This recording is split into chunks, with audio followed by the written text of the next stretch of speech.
المتقين والعاقبة للمتقين والصلاة والسلام على سيد الأنبياء وأشرف المرسلين وعلى آله الطيبين الطاهرين وأصحابه الراشدين المهديين وعلى تحقيق التابعين بإحسان إلى يوم الدين وأشهد أن لا إله إلا الله وحده لا شريك له وأشهد أن سيدنا ونبينا ومولانا محمدا عبده ورسوله أما بعد فأعوذ بالله من الشيطان الرجيم بسم الله الرحمن الرحيم قل إن كنتم تحبون الله فاتبعوني يحببكم الله ويغفر لكم ذنوبكم والله غفور رحيم قل أطيعوا الله والرسول فإن تولوا فإن الله لا يحب الكافرين صدق الله العظيم وبلغ رسوله النبي النبي الكريم ونحن على ذلك من الشاهدين والشاكرين والحمد لله رب العالمين وقال تعالى إكراما وإكراما في شأن حبيبه إن الله وملائكته يصلون على النبي يا أيها الذين آمنوا صلوا عليه وسلموا تسليما اللهم رب صل وسلم وزد وبارك على سيدنا وسندنا وشفيعنا وحبيبنا ومولانا محمد مع الوجود والكرم وعلى آله وصحبه أجمعين في كل لمحة ونفس بعدد كل معلوم.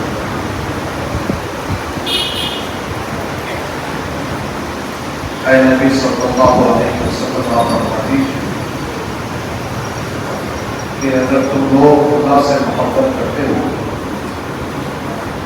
تو تم میری پیروی کرو، میری اتباع کرو، اللہ تم سے محبت کرے گا اور تمہارے لیے تمہارے گناہوں کو بخش دے گا اور اللہ بخشنے والا رحم فرمانے والا ہے۔ اور اے نبی صلی اللہ علیہ وسلم فرما دیجیے کہ تم اللہ اور رسول کی اطاعت و فرما برداری کرو تاکہ تم پر رحم کیا جاتا ہے۔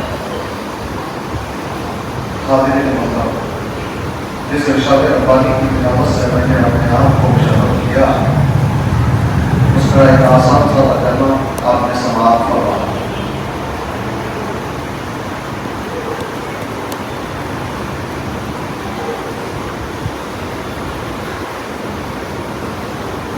حاضرین محترم، آیت کریمہ قل إن كنتم تحبون الله فاتبعوني يحببكم الله ويغفر لكم ذنوبكم والله غفور رحيم قل أطيعوا الله والرسول فإن تولوا فإن الله لا يحب الكافرين۔ دوسری آیت کے ترجمے میں تھوڑا سا تسامح ہو گیا تھا، ان کے الفاظ سے آیت ذہن میں گڑبڑ ہو گئے۔ یہاں اللہ فرما رہا ہے کہ تم اللہ اور رسول کی اطاعت و فرما برداری کرو، اور اگر تم منہ موڑ لو تو اللہ تبارک و تعالیٰ انکار کرنے والوں کو پسند نہیں کرتا، ان سے محبت نہیں کرتا۔ یہ دو آیتیں ہیں، دونوں آیتوں میں پہلی آیت میں نبی اکرم صلی اللہ علیہ وسلم کی اتباع کا حکم دیا جا رہا ہے، اور دوسری آیت میں اللہ اور رسول کی اطاعت و فرما برداری کا حکم دیا جا رہا ہے۔ اطاعت و اتباع کے فرق کو آپ نے اس سے پہلے بھی سمجھ لیا تھا، پھر مختصر الفاظ میں اس کو سمجھتے چلیں۔ اتباع کہتے ہیں نقش قدم پر چلنے کو، اور اطاعت کہتے ہیں حکم کی تعمیر کرنے کو۔ جو سرکار نے کچھ فرمایا اور صحابہ نے اس کی تعمیر کی تو یہ ہے اطاعت، فرما برداری، فرمان کو روبہ عمل لانا، فرمان کی تکمیل کرنا، فرمان برداری۔ اور اتباع کہتے ہیں پیچھے پیچھے چلتے ہیں۔ تو اللہ تعالیٰ یہاں نبی کی اتباع کرنے پر اتباع کرنے والوں کو یہ مجدہ سنا رہا ہے کہ میں تمہیں رسول پاک کی اتباع کی بنیاد پر اپنا محبوب بنا، اپنا محبوب بنا، اور